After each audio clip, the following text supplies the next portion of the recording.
Çekinme yarım, bana gel, bana gel.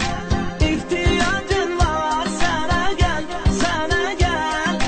Bir vakit gelerdin, yine gel, yine gel. Çekinme yarım, bana gel, bana gel. Çekinme yarım, bana gel, bana gel. İhtiyacım yok, sana gel, sana gel. Bir vakit gelerdin, yine gel, yine gel.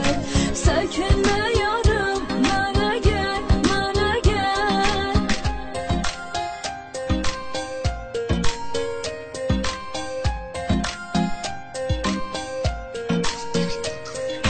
Gözlerim yolda, kulağım sesledi.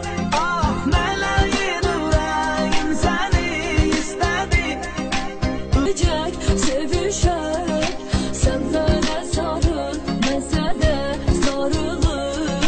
Sarılı sarıla gizlicek, öpüşek. Çekinme Sana gel, sana gel. Bir vakit gelerdin, yine gel, yine gel. Çekinme yarım, bana gel, bana gel.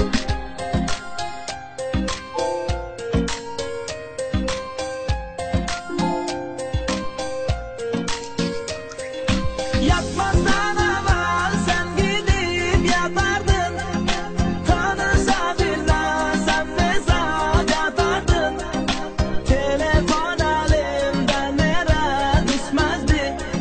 Yatanda bile elimden tutardın. Elimde ne zevk var, ne mesaj.